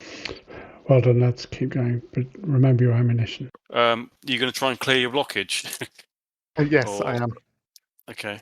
I think that happens automatically, remember, as long as you take some time to... Okay. So as you're going, you're just trying to clear out the jam. Yeah. Okay. Jacob's brought his pistol and the silenced pistol. I'm going to make sure I've got the silenced pistol in my hand and the other one tucked into my belt. Okay. Right. Okay. The passage, the stairway continues to descend, and the sound gets louder from below. You feel that you must be pretty much near the base of the volcano, the mountain that you've descended. Suddenly, the stairwell turns quite sharply and drops down, and you can see at the bottom of the stairs is an open landing. Just as the landing opens onto the stairwell through an archway. Just as you come around the corner and begin to descend towards the landing, you see 4 more cultists begin to move out of the landing, running up the stairs. Shout to the others, stand back. Grenade. I'll get ready to throw a grenade if they stand back. There'll be enough room. There's enough distance, isn't there? If they're at the bottom, down. They're about 20 steps down. But you react first though, because you're at the front. Your reactions are the best. I will crouch down so that people can see over the top of me, and I will lob a grenade in. No! I thought I was being instructed by Sir Edward. How many were there? When I see him doing that, I shout no. No. How many were there? 4. Guess here is a minute. 4. Oh, 4. That's no worries. There's no worries for a burst of Thompsons. I'm going to fire. Yeah, they're only 20 steps away. Yeah, they're hard actually on top of us. I will fire a volley of 8. Okay, just for future reference, any more of that type of shenanigans, I will be enforcing the first decision that was made. Okay. If you shift your target mid volley to a different target, you waste a number of bullets equal to the distance in meters between the targets. So if they're tightly bunched, you could probably they're only like you're only going to waste 1 bullet per movement because they're only like a meter apart from each other. Right, I'll try and get 2 people then. Okay, so you're firing a volley of how many? 8. This is the most I can do. Yeah. Okay, so you waste. Yeah, that's cool. Yeah. So the first one will have 4 bullets, and the second one 3. Okay. Oh, that is a hit. Wow. Just a normal hit. So, okay. So that means it'll actually be 2 and 1. Yeah. Because it's a normal hit. 4 get wasted. Yeah. So do you have to roll for the second target as well, Darren? Yeah. Hold on. Hold on a minute. Would assume so. Declare number of rounds fired. Defined to volleys of submachine gun skill. Hit equals off. Lose 1 bullet per yard if moving targets. Yeah. Does it? I don't know. Does it count as a different volley if you move targets? Is that what? No, it's a single. If you move mid volley to a different target. Okay, so no, you don't have to roll twice then. You only roll to hit per volley. Oh, okay. Because you're spraying, aren't you? Yeah. Okay. But you just lose the bullets. So it just means that less hit, basically. Yeah. Okay, what did you get for damage? 16 for the first one, and then just 1d10, and then 10 for the other one. You get 2 for that, don't you? You got two. Oh, no, so- It was 4 and 3, so your hits were two dice for the first damage and 1 dice for the second one. oh yes, yeah, Yeah, round that's it what down, I've done. yeah. Sorry, that's my fault. 16 and then 10. And the damage is Okay. D10. It's not D10 plus 2. It's D10 plus 2. Okay. So it's So it's 8, 20. So it's Oh. 20 and 12. So 20 and 12. yeah, We should only Oh. use pistols because obviously Thompsons are too complicated for us. too complicated That's for why me. they I keep know. coming. But the good news is that even though they're complicated, both of those volleys, the bullets, they find their mark and they fell both of the cultists, leaving only 2 standing. I shall. Yeah. Who's next up? Me. Yeah. Okay, I'm going to fire at the other 2, volley of 7, so that'll be 1d10 on each. No, actually, I'm just going to fire at 1. Ooh, that's just a hard success. So that's hit with 3, didn't I? Yeah. Okay, so that's 26 damage. Jeez, what? Just on the one? Yeah, just on the one. You just rip that one to pieces. The bullets pepper him. Dear. The one that's left, instead of running up the stairs, he turns and sprints off back down the stairs and then disappears across the landing. Now, Bert was crouching down as he was shooting. So are we able to fire above him? Fire over him? If you want to. Yep. I'll give that a go. I will too. Yeah, I presume Lucky was crouching as well. He didn't actually say that. No, I would. Yeah, well, when you see Bert crouch down, you're going to do the same. Aren't you? So, okay, yeah, I'll let you both have have your shots. I'll just take one shot. Okay. Yeah, I'll just take a shot with a pistol. That's an ordinary success. Okay. Impale with a pistol. Okay. 8 damage from Jacob. Okay. Good stuff. 15 damage. You fire first. Jacob, you fire first. Your bullet smacks into the cultist as he's turned around, hits him in the back of the head. He staggers forward, and then is hit struck again in the head by Sir Edward's bullet. He collapses face down in a pool of his own blood. I presume he's going to head down the stairs. Yes. Okay. As you go, I say, nobody use a Mills bomb in an enclosed area. You'll cause a cave-in. Oh. What's the range of these things? Of what? Of the Mills bombs, in terms of, I know we can throw them as far as we can throw them, but in terms of the blast radius. I'm just going to have a look now. The damage in the book says 3 yards. Is that? I think that might be the blast radius. That's quite small. Yeah, it does seem a bit small, doesn't it? Let's have a look. Is that 6 yards though, in terms of diameter? Yeah, but All right, Mr. Math Genius. Yeah. Yeah. I don't think doubling something is really big. Well, no, it's that you know the difference between radius and diameter. Okay, all right. I'm just trying to find that. Is that, where are we? Hand grenade. Damage 4d10. I'm just going to, should say in the keys. Damage radius of explosion in yards up to double the range. The damage is halved. Yeah, that's right. So yeah. So it is that. Damage radius of explosion in yards, that is. So as 3 and then 6 is half damage. No, it just means if it does less damage if you throw it farther. No. Damage radius of explosion in yards up to double the range. It damages half. Yeah, that's right. You're right, Simon. Yeah. So 3, 6, and 9, because you've got the base range is 46, then double is half, and then it's up to triple the range. The damage is quartered. Okay. You basically need to be more than 9 yards away. Yeah. Yeah. So it's Out of, 9 yard radius, which is an 18-yard diameter, isn't it? So Yeah.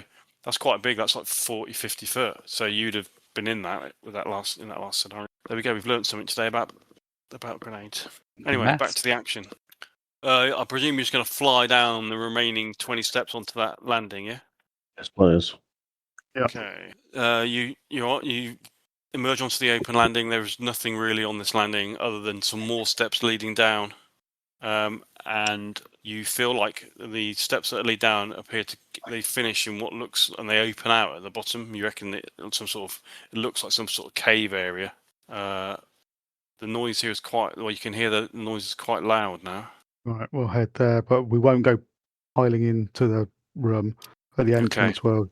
stop and take a peer first. Yeah, Does this sound like human voices chanting? Now we're Yeah, a it bit does. closer. it does. I'm Yeah. going to discard the part used magazine of my Thompson and load in a fresh one. Okay.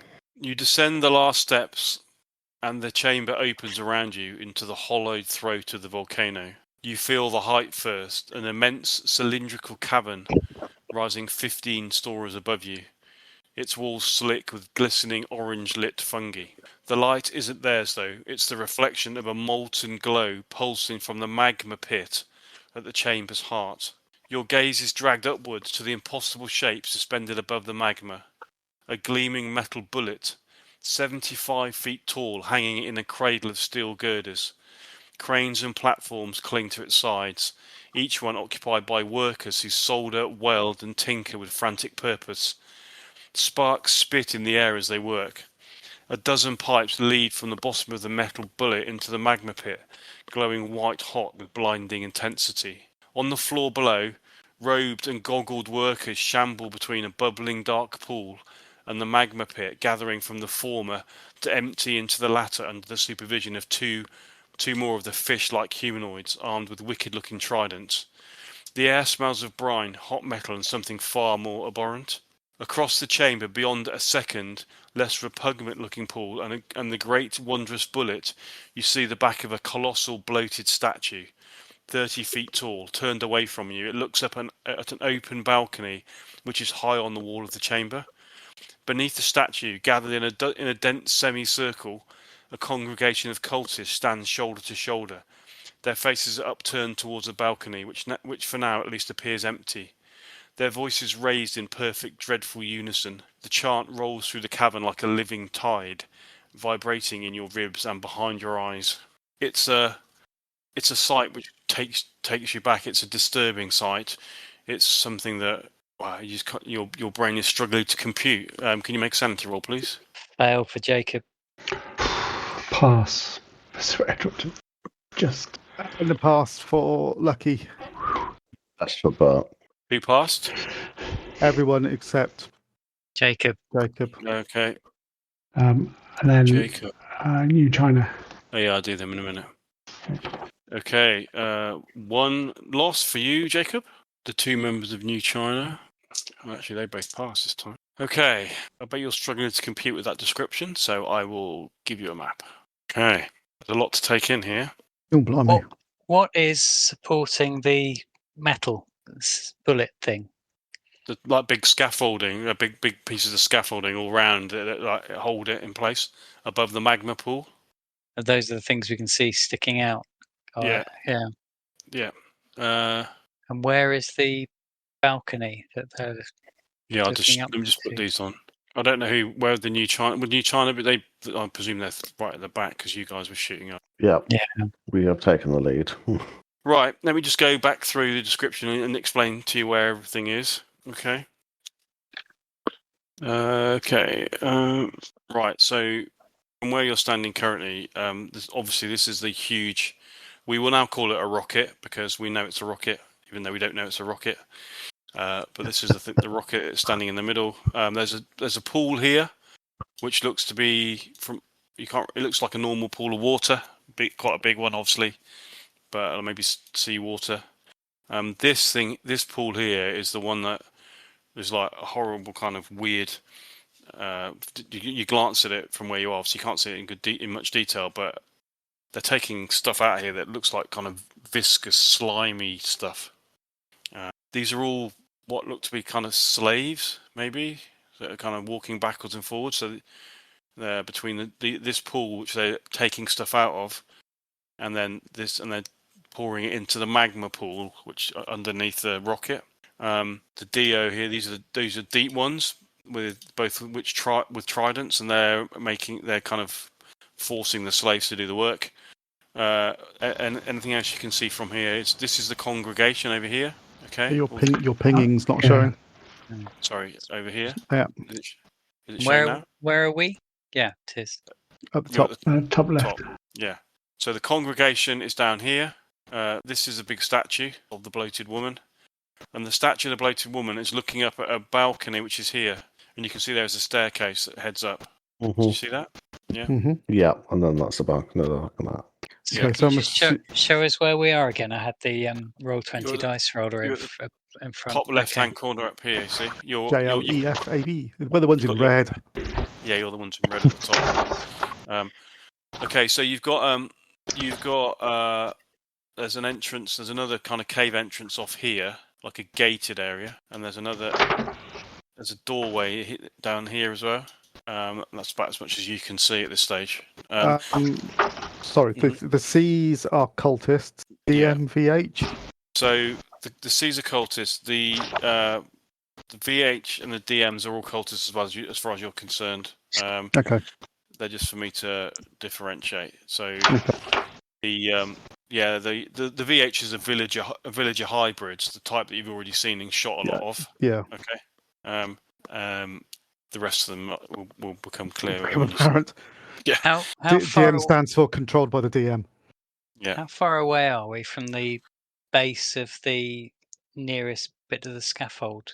Each square is 5 feet, so you're 5, 10, 15, 20, 50 feet. 30, but yeah, about 50, 60 feet.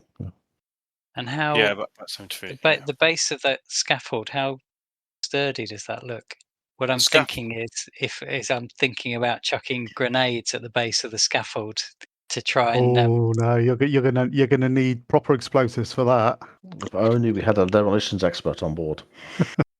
Well, if we could get that to go now, and the rocket fell into the magma pool, it might take out half the contents of the congregation with the splash. You can try it, but a grenade's not gonna destroy that. It'll just plink off it. It depends how well built it is, doesn't it? It's holding up a rocket.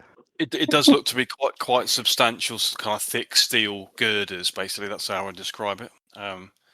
So I think Luck is probably right in that respect, in as much as it would probably need a little bit more serious. Anyway, what do you? So you're standing in the cave now. Obviously, you've made quite a lot of noise coming in here, and you can see that some of the back of the congregation are already distracted from from over the right that's going on. These deep ones over here, kind of looking in this direction as well, towards where you're emerging from. The rest of the cultists are here, and the slaves, they're just carrying on doing their work. What are you going to do? I am going to run and duck behind that first row to the south of crates. I am going to unsling my rifle and I am going to start shooting cultists. Excellent. Going to follow him because it's rifle time. Okay, Lucky. Where did you want to move to? I'll go to there. Here. Yep, get to yep, that's it. Okay. Give enough space for Bert to shuffle in next to me. Okay. Right. Well, let's go in because this is going to take some working out here. Let's go in index order. So hold on a sec. So this is a surprise round, even though it's not really a surprise, but it is because of the fact that you've just run down. So as we know, Bert, you're normally first to act. So you're gonna run up, but you're lucky to sprint across there. You're gonna hide behind the crates, and then are you gonna start firing it? Is that right? Yeah, scoped rifle, and so tried to shoot one of the villagers in the back of the head. One of these guys over here. Yep. Okay. That's 85 yards, in case you need to know. 85 feet, you mean? Feet, yeah, sorry. If it was 85 yards, that would be too far. No, it wouldn't. It's 110 yards maximum range. Yeah. Sorry, I'm dying. 85 feet. So it's about just under 30 yards. What's the base range for the rifle? That's a good question. It is. Oops, not rifle. Base range is. Blimey, the base range actually is 110 yards. Oh, that's the base range. Okay. Yeah. Right. Okay. So 2d6 plus 4. Yes, indeed. Yeah. Okay, I've got the same info. Good, I got it right. Right. So you're going to take aim at one of these cultists from where you are. Okay. So it's base range. There's no. You don't actually have time to aim. Although you can if you want to, but obviously you wouldn't act this round if you want to aim. No, I'll be looking down the scope, but I'll be firing immediately. Okay. That gives you a bonus die having a scope. So away you Okay. go. That is a hit. So let's see if I can improve it with the bonus die. No, I got exactly the same. Amazing. But Okay. anyway, still 2d6 plus 4. So 9. 9 damage. 9 damage. Which one are you firing at? I'm trying to ping the VH nearest the magma. Yeah, thank you This very guy much. here. Okay. Yeah. Okay. 9 damage. Yep. But your bullet finds its target. The cultist that was already turning round, he's now got with his sickle in his hand, breaking away from the main congregation. He's rocked back as the bullet thunks into his chest. He's staggered, but he doesn't fall. Okay. Lucky. I am going to, if I can see him, take a shot at that deep one there next to the slaves by the pool. Okay. If you can see him, yeah, you can see him. Okay, I Yep. shall go for him then. Oh, that's going to hurt. 7. That's a crit. Seems quite Got a nice impaly. I would deal. say. Impale. Yeah, so that is so that's 12, 16, 20, 23, 28 damage. Oh, gee. Okay. You look down your scope, and you basically hit the deep one directly between the eyes, and its head explodes, and the whole thing just falls back, and is absorbed into whatever that pool is. Mm. You actually see when it falls back after being shot, when its body falls into the pool, it's like you see kind of some kind of the pool itself kind of forms into like a pseudopod, which comes out of the pool and like grabs hold of the deep one's body and like almost like pulls it back into the pool as it's falling. Note to self: don't stand near that pool. Right. Okay, so that's that deep one didn't last very long.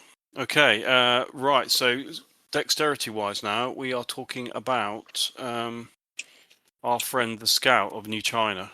Where do you want him to go to? Because I'll let you tell me where to put these, so I've got enough to think about.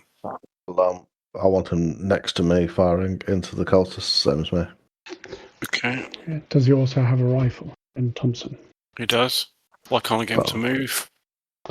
But Chen Wei Lun, the enforcer, no rifle, I guess. And do they have? No, he hasn't got a rifle. No. Sorry, I'm just trying to get this to. For some reason, I can't get this to move.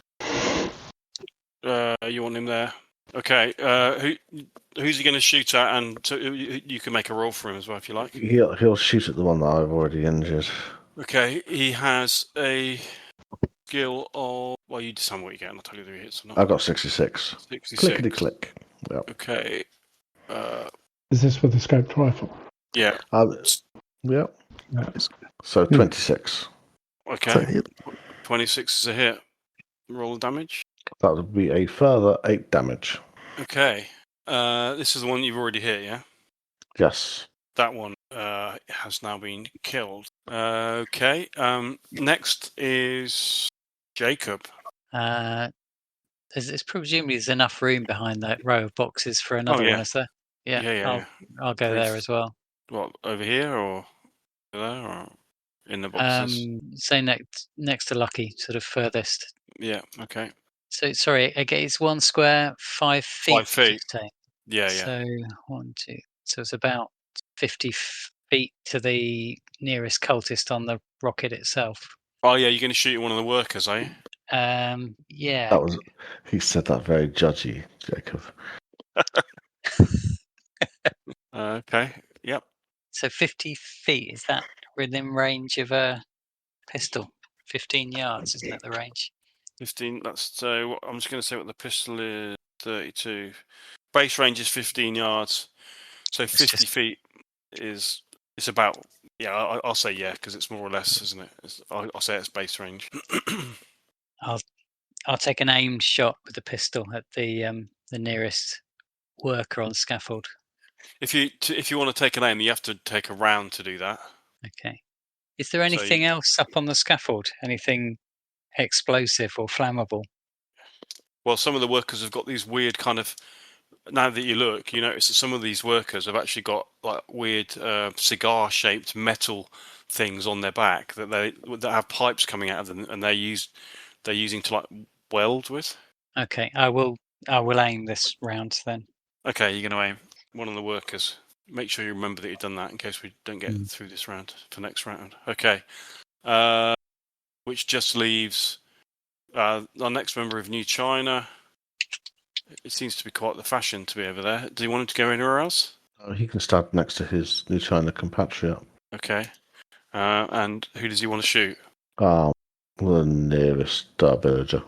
What weapons he got? He's got a rifle as well. Oh, no, he hasn't. No, he hasn't. He's only got a pistol. He's only got a 45 automatic. He hasn't even got a silencer on his either. That matters anymore. But he's got a 45 auto, which is a base range of 15 yards. 45. So he probably needs to tuck in over the other side near Jacob. That way he'll be a bit closer to anything. Yeah, well, perhaps we'll have him copy Jacob. He can go next to Jacob and aim. Okay. Yeah, good. Edward. Sir Edward. Call me what you like. I think titles don't mean anything in this situation. So what's the range of a Thompson? 20 yards. Base range is 20 yards. So that's 60 feet. Yeah. So over 20 yards, you get penalty die, don't you? Yeah, no, not penalty die. Yeah, it turns into a hard. You have to get a hard success to hit rather than success to hit. And then extreme range, you have to get an extreme success. Oh. So those coulters. Too far, I think. Yeah, it's about 60 feet, isn't it? Which ones? The ones on the scaffold? Yeah, the ones on the scaffold at the base of the rocket. Well, some of them. Yeah, okay, so it's fine. What from where are you trying to move to? Well, what I'm going to do is I'm going to move round and go to the row of crates behind everyone else. Okay. But I wanted to shoot as I was going and then duck behind the crates. So move round into the middle, shoot as I'm going past. Okay, you can do that, but you'll get a penalty die for shooting whilst you're running. Okay, I'll give it a go.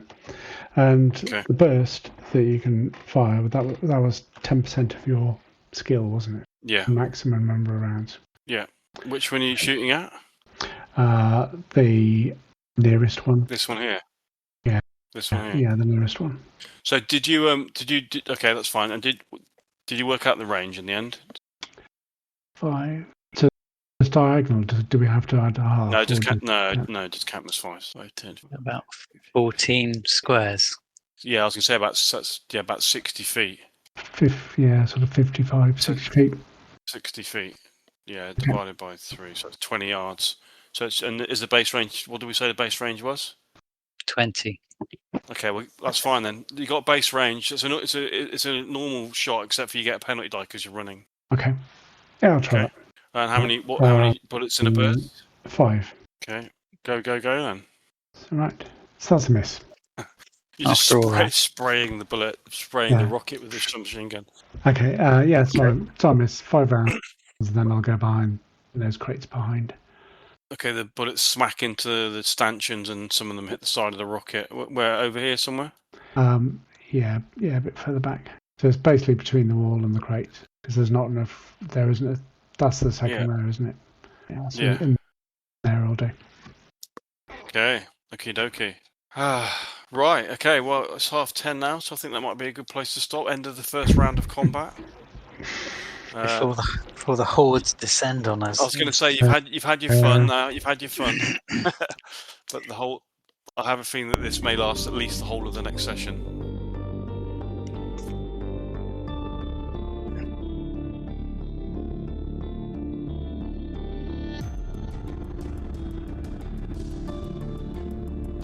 Well, that went just about as badly as expected, but it's not over yet. But it is getting late early. Join us next week for what's bound to be a very combat-heavy episode of Steady Rolling Man Presents The Masks of Nyarlathotep.